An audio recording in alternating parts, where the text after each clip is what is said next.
तो आदाब, नमस्कार, गुड इवनिंग, सत श्री अकाल। एक बार फिर आप तमाम लोगों का स्वागत है क्राइम तक की कहानी के इस एपिसोड में। उम्मीद है पूरी फैमिली अच्छी होगी, अपना ख्याल रख रही होगी। चंद्रयान 3 चांद पर पहुंच गया और उसके बाद एक चर्चा और जोरों पर फिर से शुरू हो गई, और वो ये कि चलो चांद पर प्लॉट खरीदते हैं, चांद पर ज़मीन का एक टुकड़ा खरीदते हैं, चांद पर अपना भी एक घर हो। पहले ये मुहावरों में इस्तेमाल होता था।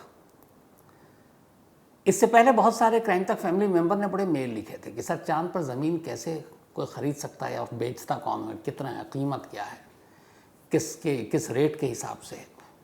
तो मैंने कहा कि फिर पूरी क्राइम तक फैमिली को आज चांद की ज़मीन की सच्चाई बता ही देता हूँ। बल्कि हो सकता है कुछ क्राइम तक फैमिली मेंबर को हम लोग भी क्राइम टीम की तरफ से चांद पे ज़मीन का एक टुकड़ा ही दे दूँ गिफ्ट के तौर पर।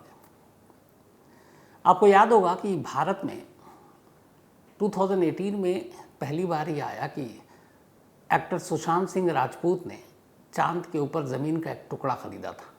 चांद और ग्रहों में उनकी बड़ी दिलचस्पी थी।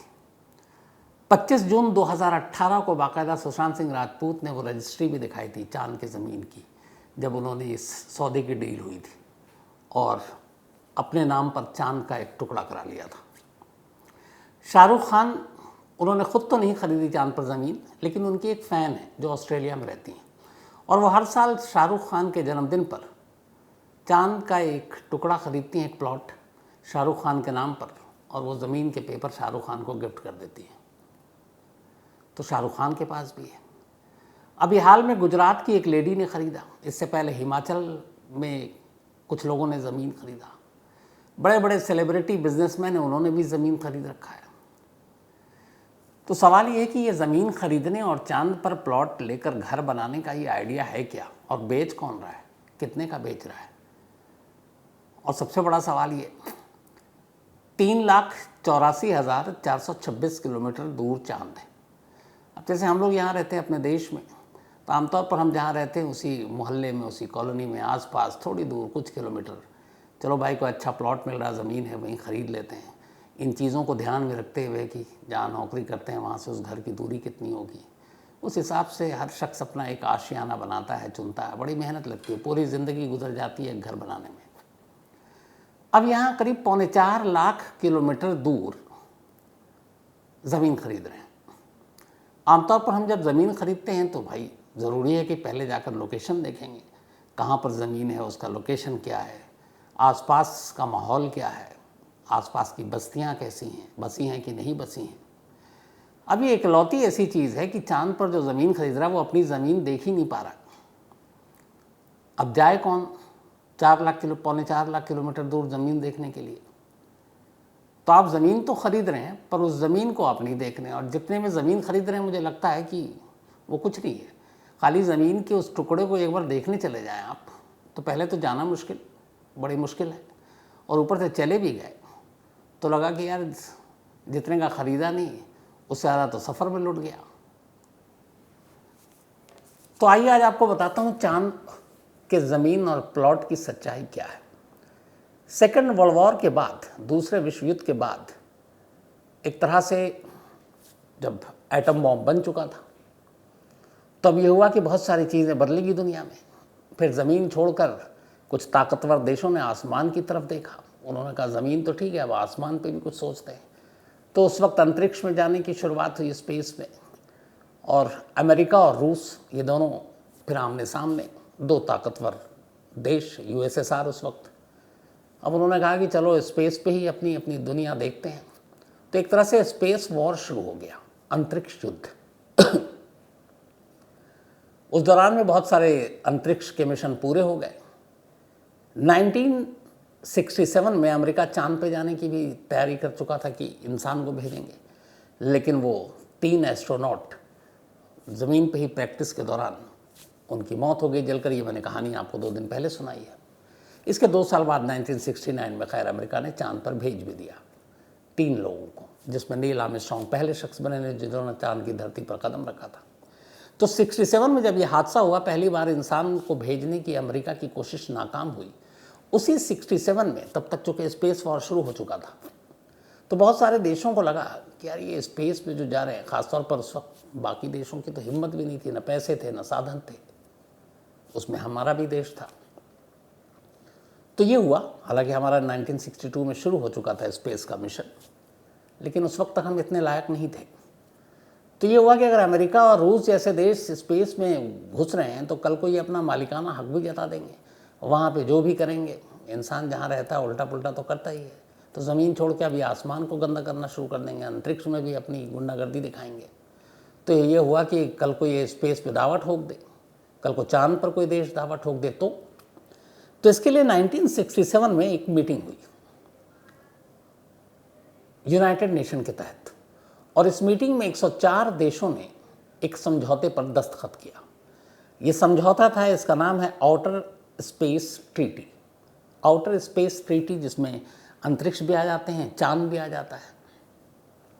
तो ये हुआ कि ज़मीन के ऊपर जहाँ तक इंसान की पहुँच है, चाहे वो स्पेस हो या फिर चांद हो, ये पूरे आउटर स्पेस ट्रीटी के तहत 104 देशों ने दस्तखत किए, जिसमें अमेरिका, रूस, चीन, भारत सब शामिल है। तो इस समझौते के तहत ये तय हुआ इसके बाद कि स्पेस या चांद किसी भी देश की बपौती नहीं है, चांद का कोई मालिक नहीं है। कोई एक देश अगर कल को दावा ठोक दे, अमेरिका कहे चांद मेरा है, या आज भारत कहे कि मेरा है, चीन कह दे मेरा है, रूस कहे मेरा है, तो नहीं। ये एक समझौता हुआ 1967 में, आउटर स्पेस ट्रीटी इसका नाम है, और बाकायदा रिटर्न में, लिखित में है ये। और उसमें ये था कि अंतरिक्ष या चांद किसी एक देश की संपत्ति नहीं है। तो अब क्लियर हो गया कि इस देश का कोई मालिक नहीं है। अब इस एक ट्रीटी ने कैसे एक इंसानी खतरनाक दिमाग को रोशन किया और उसके दिमाग में क्या सोच आई, यहीं से कहानी शुरू होती है। अमेरिका में एक शख्स हैं, उनका नाम है क्रिस लमार। क्रिस लमार और उनके फादर छोटे मोटे बिजनेस किया करते थे। तभी ये बात है लेट 70s की। बाप बेटे ने कहा कि चलो रियल एस्टेट का धंधा करते हैं अमेरिका में। उन्होंने छोटे मोटे पैमाने पर किए भी, लेकिन लगा कि यार इसमें बहुत पैसे की ज़रूरत है, बहुत लागत है, कंपटीशन भी बहुत है। तो क्रिस लमार और उनके पिता ज़मीन पर प्लॉट बेचने का काम कर रहे थे। अचानक एक रोज़ उनकी नज़र इस यूएन की ट्रीटी पर पड़ी, आउटर स्पेस ट्रीटी, और उसके पूरे उन्हें टर्म्स एंड कंडीशन, शर्तें पढ़ी। उन्होंने देखा कि इसमें लिखा हुआ है कि दुनिया का कोई भी देश अंतरिक्ष या चांद पर अपना मालिकाना हक नहीं जताएगा, और बस यहीं से उन्होंने एक कमज़ोर कड़ी इस ट्रीटी की पकड़ ली। बाप बेटे ने कहा कि अब ज़मीन पे प्लॉट बेचना छोड़ो। उनकी नज़र सीधे एक दिन आसमान पर चांद पर पड़ी। उन्होंने कहा यार चांद पे जाने की कोशिश तो हो ही रही है, और तब तक नील आर्मस्ट्रॉन्ग पहुंच चुके थे, और उसके बाद अगले 4 सालों में 12 इंसान पहुंच चुके थे। तो अब चांद पे जाने की होड़ सी उस वक्त सवार थी। तो ये हुआ कि अगर चांद पे ज़िंदगी है तो कल को इंसान भी चांद पर पहुंचेंगे। तब तो मज़े हैं, जैसे होता है ज़मीन पर ना, कोई एक शहर के दूर या कहीं और एक खाली प्लॉट पड़ा हुआ या खेत है, अचानक उसके इर्द गिर्द मान लीजिए कोई बस्ती बस रही है, कोई एयरपोर्ट खुल रहा है, कोई और बड़ा प्रोजेक्ट है, तो उस ज़मीन के दाम अचानक बढ़ जाते हैं और फिर लोग उस ज़मीन को बेचने शुरू करते हैं। जैसे एग्जांपल के तौर पर अभी नोएडा से दूर जेवर एक जगह है जहाँ एक इंटरनेशनल एयरपोर्ट खुलना है। अभी तक तो हमारा दिल्ली में एक ही है, तो उसके इर्द गिर्द सबसे नज़दीक अब जेवर इंटरनेशनल एयरपोर्ट है। तो इंदिरा गांधी इंटरनेशनल एयरपोर्ट का थोड़ा ट्रैफिक भी कम हो जाएगा, इधर खुल जाएगा। अब वो जेवर के चारों तरफ सिर्फ खेत ही खेत हैं। जब से पता चला कि अब एयरपोर्ट बन रहा है, ज़मीन की कीमत आसमान छूने लगी। अब हर कोई वहाँ ज़मीन खरीद रहा है, क्योंकि कल एयरपोर्ट बनेगा तो पूरी अच्छी खासी सारी चीज़ें होंगी, लोगों का आना जाना होगा, होटल बनेंगे और पता नहीं क्या क्या होगा। तो अब ज़मीन के दाम आसमान छूने लगे। तो क्रिस लमार और उनके पिता को लगा कि अगर चांद पे इंसान जाने लगा और चांद पे बसना शुरू हो गया तो चांद की ज़मीन की कीमत क्या होगी। इन्होंने फ़ौरन एक दिन उठाकर एक लेटर लिख दिया यूएन को, और यूएन को लिखा कि आपकी इस ट्रीटी जो है आउटर स्पेस ट्रीटी 1967 की, वो ये कहता है कि चांद या अंतरिक्ष के बाकी जो ग्रह हैं उस पर किसी एक देश का कोई मालिकाना हक नहीं है, उसका कोई मालिक नहीं है। तो आपने देश की बात की है, आपने व्यक्ति की बात नहीं की है। यानी कि अमेरिका, चीन, भारत, कोई भी वो उसका मालिक नहीं हो सकता। लेकिन उस समझौते में कहीं एक मतलब व्यक्तिगत एक व्यक्ति, एक इंसान, एक आदमी का जिक्र नहीं है कि वो मालिक नहीं हो सकता। तो देश तो समझ में आता है, कोई नहीं है, कोई दावा नहीं ठोकेगा, लेकिन एक ह्यूमन बीइंग, एक इंसान होने के नाते मैं दावा ठोक रहा हूँ कि चांद और चांद की ज़मीन मेरी है, क्योंकि मैं तो देश हूँ ही नहीं, मैं तो एक व्यक्ति हूँ। अब उन्होंने ये लेटर लिख दिया यूएन को। अब यूएन को भी लगा होगा यार क्या मजाक है, यूएन को उस तमाम हज़ारों लाखों लेटर आते हैं, वो लेटर कहीं कोने में पड़ा होगा, जवाब आया नहीं। कई साल गुजर गए। जब कई साल गुजर गए और यूएन से जवाब नहीं आया तो बाप बेटे ने ये सोचा कि यूएन का जवाब आया नहीं, इसका मतलब है कि उन्होंने मंजूरी दे दी और अब चांद के मालिक हम हैं, चांद के रियल इस्टेट के असली अब एजेंट हम हैं, हम अब चांद पे ज़मीन बेचेंगे, उसके टुकड़े करेंगे। बस 1980 में इसके बाद उन्होंने इस चीज़ को मान लिया कि वो चांद के मालिक हैं और 1980 से चांद पे ज़मीन बेचने का ऐड निकालना शुरू कर दिया कि जिस जिस को भी चांद पर ज़मीन ख़रीदना है वो आए उनके पास और ज़मीन ख़रीदे। और इसका नाम रखा, जो रियल इस्टेट जैसे अलग अलग प्रॉपर्टी डीलर देखते होंगे आपने, लूनार एम्बेसी। पहला लूनार एम्बेसी और क्रिस लोमार इसके प्रेसिडेंट। अब उन्होंने ऐड देना शुरू किया कि भाई जिसको चांद पे ज़मीन ख़रीदना है वो आए, ये चांद की ज़मीन पे मालिकाना हक मेरा है। करीब 200 मिलियन एकड़ ज़मीन चांद की, उन्होंने कहा ये मेरे पास है। अब लोग भी एक से एक महान, इन्होंने ऐड निकाला और कहा कि ये ज़मीन चांद के जो है वो हमारे ज़रिए बिकेगा, जिसको ख़रीदना हो। भाई साहब लोगों की भी लाइन लग गई, लोगों ने अपना ऑर्डर देना शुरू किया, हमें इतना एरिया चाहिए, हमें इतना एरिया चाहिए। अब चांद पे भी ज़मीन के जो रेट रखे वो ऐसे रखे, रेट सबसे लास्ट में बताऊंगा, कि जैसे हम लोग ज़मीन ख़रीदते हैं या कोई मकान ख़रीदते हैं तो देखते हैं यार लोकेशन कैसा है, व्यू क्या है, कॉर्नर का है ना, कौन सा फ्लोर है। तो चांद पे भी जाने के बाद धरती का मोह छूटा नहीं। इन्होंने जो ऐड दिया उसमें ये था कि जो चांद पे ज़मीन बिक रही है उसके ये रेट हैं, लेकिन प्राइम व्यू चांद की धरती का वो था जहाँ से ज़मीन दिखाई दे, मतलब दुनिया दिखाई दे, हमारी धरती दिखाई दे। तो चांद में अगर ज़मीन ख़रीदना और वो भी प्राइम व्यू, यानी कि जहाँ से आप ऊपर से धरती को देख सकें, वो सबसे कॉस्टली ज़मीन थी। अब लेने वाले लेने लगे, बड़े बड़े सेलिब्रिटी, कुछ तो देशों के एक्स प्रेसिडेंट। अब ज़मीन बिकने लगा। 200 मिलियन एकड़ ज़मीन के उन्होंने अपने आप को मालिक घोषित किया था और इसके बाद उसमें से धीरे धीरे वो ज़मीन बेचने लगे और कहते हैं कि ज़मीन के कई टुकड़े अलग अलग लोगों के इन्होंने बेच डाले। अब जब बेचना शुरू किया 1980 से आज 2023 है, करीब 43 सालों से ये लूनार एम्बेसी ज़मीन बेच रहा है और आज तक कभी भी यूएन की तरफ से उनको कोई सफाई नहीं आई है। अब उसमें ख़रीदने वाले में हमारे दिवंगत सुशांत सिंह राजपूत, गिफ्ट लेने वाले शाहरुख खान और भी पता नहीं बड़े बड़े दुनिया भर के एक्टर, ये वो सारे। तो उन्होंने चांद पे ज़मीन जहाँ से बेचना शुरू किया, अब तक कहते हैं कि करीब 5 मिलियन छोटे छोटे प्लॉट ज़मीन के टुकड़े के हिसाब से काट के बेच चुकी है ये लूनार एम्बेसी, 5 मिलियन प्लॉट्स। अब इनका कहना है कि हर प्लॉट्स, ऐसा नहीं कि एक ज़मीन दोबारा बेचा जा रहा है, ये धरती पे होता है, ये कई बार एक ही ज़मीन आप किसी और को ही बेच देते धोखे में। उन्होंने कहा जिन जिन ने ख़रीदा उनके बाकायदा प्लॉट को उन्होंने चिन्हित कर रखा है, उसकी निशानदेही है कि ये उसका है, ये उसका है, ये उसका है, और हर एक प्लॉट के डेटा बेस में जमा है कि ये बिक गया, ये दोबारा नहीं बिकेगा, जो बाकी खाली ज़मीन है वो बिकेगी।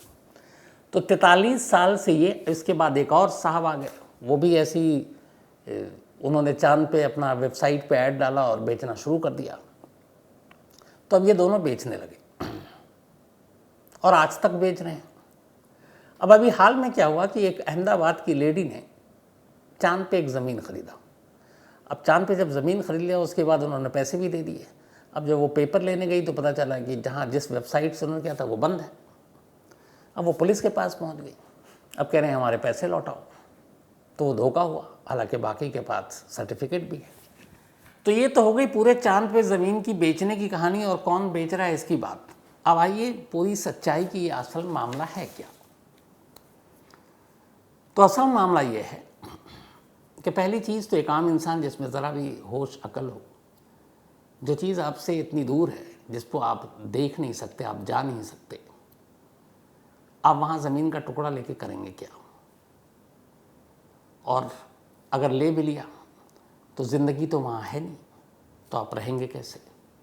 तो ऐसी चीज़ों पे इन्वेस्ट कैसे करेंगे? पहली चीज़। दूसरी चीज़, फिर ले क्यों रहे? तो असल में ये चाँद पर ज़मीन ख़रीदने की जो पूरी चीज़ें हैं ना, ये एक तरह से समझिए कि किसी को जैसे आप तोहफ़ा देते हैं शादी में, जन्मदिन पर या कुछ और, तो लोग अलग अलग तोहफ़ा देते हैं। तो ये एक फ़ैशन के तौर पर समझ लीजिए, ये एक इमोशन व्यक्त करने के लिए कि मैं तुमसे प्यार करता हूँ तो वाले कुछ कर सकता हूँ, तो ये लो, तो मेरे लिए मैं। और एक तीसरा इसमें शो ऑफ भी है कि अरे यार फलाने के पास चला चाँद पे भी ज़मीन है यार। तो ये तीनों चीज़ें, फैशन, शो ऑफ, इमोशन, उसके लिए लोग ख़रीदते हैं या तो अपने पास रखते हैं या किसी को गिफ्ट कर रहे हैं, जैसे शाहरुख खान को उनकी एक फ़ैन ऑस्ट्रेलिया से कर रही है। बस इतना मतलब है। बाकी ये सिवाय कागज़ के टुकड़े के बाकायदा जो सर्टिफिकेट रजिस्ट्री दी जाती है, जो सुशांत सिंह राजपूत के पास भी है, और इसमें कई ऐसी रजिस्ट्री है जो आप इसमें देखेंगे कहानी में, तो वो सिर्फ एक कागज़ का टुकड़ा है। जैसे याद है प्रधानमंत्री नरेंद्र मोदी ने 8 नवंबर 2016 को अचानक रात 8 बजे शायद कहा था कि अब ये ऐसे नोट कागज़ के सिर्फ रद्दी हो जाएंगे और कुछ नहीं रहेगा। तो ऐसे ही समझ लीजिए कि चाँद पे जितने लोगों ने ज़मीन ली है, जिसके पास भी उस ज़मीन की रजिस्ट्री है या पेपर है, उसको वो भी कहते हैं कि डीड है, जो लूनार डीड, तो वो सिर्फ कागज़ का एक टुकड़ा है, हकीकत में आपके पास कोई ज़मीन नहीं। तो ये एक फैशन सा, आप भी चाहें तो गिफ्ट कर सकते हैं। अब कैसे? तो चाँद जाने में करोड़ों रुपए का खर्च, और चाँद की ज़मीन की अब कीमत समझ लीजिए या सुन लीजिए। तो चाँद पे जो ज़मीन बिक रहे हैं, $5 से लेके $25 तक कीमत है इसकी। अब $5 अभी शायद 80 रुपये है, $1 तो 8 पचे 3, मतलब 3,000 रुपये। तो चाँद पे ज़मीन आपको 3,000 रुपये में मिलेगा, और मैक्सिमम $25। तो वो भी मिलाकर $25 क्या हुआ? मतलब कुछ भी नहीं है, 10,000 के सब नीचे है। तो अब सोचिए कि चाँद पे इतनी सस्ती ज़मीन 3,000, 4,000, 5 रुपये में। अब आपको किसी को कोई गिफ्ट करना है बर्थडे में, किसी की शादी में, तो अब ये देखिए कि आप उसको पता नहीं क्या दे रहे हैं, कपड़े दे रहे हैं, कुछ और जेवर दे रहे हैं, घड़ी दे रहे हैं। अब आप वहीं जाइए, एक फ्रेम कराइए और एक चाँद की ज़मीन, जिसकी भी शादी है या जिसका बर्थडे है, उसका बड़ा बड़ा बोर्ड अक्षरों में नाम, और वो सर्टिफिकेट और रजिस्ट्री, और वो फ़ोटो खिंचाते हुए आप गिफ्ट कीजिए कि यार तेरी शादी में मैं चाँद पर या बर्थडे पे ये चाँद पे ज़मीन का एक टुकड़ा गिफ्ट कर रहा हूँ। कितना अच्छा सुनने में लगेगा। जो आसपास लोग हैं कहेंगे यार क्या बंदा है, कितना अमीर है, चाँद पे भी ज़मीन खरीद रहा भाई। तो ये एक फैशन टाइप चीज़ हो गई। बाकी हकीकत में कोई मतलब नहीं है। आप में से जो भी चाहें, बेशक शौक़ के लिए, किसी को अगर आप 10,000 से ज़्यादा का गिफ्ट देते हैं और अगर आपको 3-4 हज़ार में उसको खुश करना है तो बड़ा आसान है, जाइए और इस लूनार एम्बेसी से उसके नाम पे चाँद पे ज़मीन का एक टुकड़ा ख़रीदिए और उसको गिफ्ट कर दीजिए, तो वो भी खुश, उसकी भी शान बढ़ गई। लेकिन असलियत में ये है कि सिर्फ दिल को एक तरह से बहलाने की चीज़ है। चाँद पे ना कोई ज़मीन बेचने का किसी के पास राइट है और ना ख़रीदने का, इसलिए कि ये चीज़ अभी तक वहाँ तक पहुँची नहीं है, और जब ज़िंदगी ही नहीं है तो आप करेंगे क्या? तो ये सारा धोखा है। सारा मजाक कर रहा हूँ कि गिफ्ट में और गिफ्ट लीजिए और लीजिए, इसके चक्कर में मत पड़िएगा कभी, क्योंकि ये एक तरह का धोखा है। तो अब कभी भी आपके सामने कोई चाँद पे ज़मीन वाली बात है ख़रीदने की और बेचने की, तो मुझे लगता है अब आपको पूरी कहानी समझ में आ गई होगी कि चाँद पे ज़मीन ख़रीदने और बेचने की सच्चाई है क्या। तो ये थी कहानी। बहुत दिनों से सोच रहा था, लेकिन मौका अभी चंद्रयान का आया तो सारी चीज़ें चाँद से जुड़ी हुई थी, तो इसलिए आप तक ये कहानी पहुँचाई। अब कहानी ख़त्म करूँ उससे पहले वही अपना सिलसिला। आज प्रतिभा इनका बर्थडे है, तो हैप्पी बर्थडे प्रतिभा। और ये अहमदाबाद से हैं और इनके घर जल्दी मेहमान आने वाला, तो ऊपर से दुआ है सब कुछ अच्छे से हो और आप हमेशा अच्छी रहें, खुश रहें।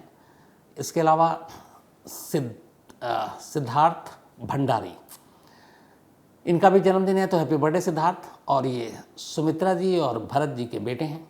साथ ही प्रभा सीतारे जी, इनका भी आज जन्मदिन है, तो हैप्पी बर्थडे प्रभा जी। और ये निशा सिंह सितारे की मम्मी हैं। कन्हैया सोनी नोखा, इनका भी आज जन्मदिन है, तो हैप्पी बर्थडे कन्हैया जी। साथ ही Thom, wife of Lokesh Jangra, so happy birthday Thom. और लोकेश जी ने कहा था कि इनको इंग्लिश में विश कीजिएगा, इनको हिंदी नहीं आती, तो हैप्पी बर्थडे वंस अगेन थॉम। आदेश गुप्ता, इनका भी आज जन्मदिन है, हैप्पी बर्थडे आदेश। और ये भावना शर्मा ने भेजा है। साथ ही दिलेश कुमार, हैप्पी बर्थडे दिलेश। और आपको मेल लिखने की ज़रूरत नहीं थी, क्योंकि दिलेश जो हैं ये हमारे बराबर में बिल्डिंग है फिल्म सिटी में, टाइम्स ऑफ इंडिया की, वहाँ रिसर्च टीम में काम करते हैं, तो फिल्म सिटी में ही है। तो कभी दिलेश बाहर टकरा जाएँ तो ज़रूर मिलेंगे, लेकिन happy birthday once again. Arup Barman, thank you so much. इसके अलावा वैभव जैन, इनकी अभी शादी हुई, बहुत बहुत मुबारक। और वैभव ज़रूर आपसे मुलाकात होगी जल्द ही। और बहुत सारे लोगों ने कल की कहानी पे मेल लिखे कि एजुकेशन सिस्टम और वो सारा अच्छा लगा, क्योंकि जो मेरी सोच थी उनमें से लगभग क्या 100% आप सभी ने वही सोच रखी थी। तो कहीं ना कहीं मुझे लगता है चेंज होना चाहिए सिस्टम एजुकेशन पढ़ाने का हमारा। तुषार रंजन समल, इन्होंने एक कहानी की फरमाइश की है। इसके अलावा यामू दरलामी, थैंक यू सो मच यामू जी। श्रीकांत मोटवार और दुईजा, इनके घर में एक नई मेहमान आई हैं, तो बहुत बहुत मुबारक, बधाई, ऊपर वाला अच्छा रखे हमेशा। और इसके अलावा Sharvesh Singh ji, thank you so much आपके मेल के लिए। रामकृष्ण और रामकृष्ण रिसा गांवकर, अपोलो 13 की कहानी सुनना चाहते हैं रामकृष्ण जी, तो चलिए किसी दिन मौका मिलता है जल्दी सुनाता हूँ आपको। Ashwani Choubey, thank you so much आपका। अमित टोरेंटो से, थैंक यू अमित भाई। मनोज लुखार, थैंक यू भाई, आपका फिर मेल देखा आज। और नोइंग, एक फिल्म है जो इसी शायद सूरज के इर्द गिर्द है, सारी चीज़ें, इसमें निकोलस केज हीरो है। उन्होंने कहा देखने के लिए, मैं ज़रूर आज कोशिश करूँगा, कल संडे है तो नोइंग ज़रूर देखूँ। और निकोलस केज का मैं फ़ैन हूँ, लेकिन अभी तक पता नहीं क्यों ये फिल्म नहीं देखी। रवि शेखर, इन्होंने कल बताया कि जो हमारी अभी आदित्य L1 जा रही है वो 15 लाख किलोमीटर तक, मैंने शायद कहा था कि इससे आगे फिर खींच लेगा और सूरज निकल लेगा, पर इन्होंने सुधारा है मुझे। उन्होंने कहा कि यूएस ने 9 करोड़ किलोमीटर तक अपना मिशन भेज रखा है, मतलब अब 6 करोड़ किलोमीटर दूर है सिर्फ उनसे सूरज। और ये पार्कर सोलर प्रोब नाम का मिशन था। Thank you so much Ravi साहब इस जानकारी के लिए। Poonam Jain, thank you so much आपका। आकाश द्विवेदी, और इन्होंने भी एक सुधारा है कि सूरज के सरफेस का जो तापमान होता है वो 5600 डिग्री सेल्सियस होता है। मैंने सिर्फ 600 बोल दिया था गलती से।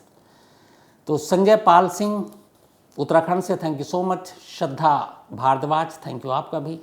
तुलसी कुमार दास जी, शुक्रिया आपका भी। इसके अलावा देवराज प्रजापति, आपका भी शुक्रिया, धन्यवाद। Bimal Rana, New Jersey USA से, thank you so much Bimal ji आपका। इसके अलावा केशूर जगदीश भाई सूरत से, थैंक यू सो मच। और कल मिस कर गया था केशूर भाई, इसलिए नाराज़ ना हो।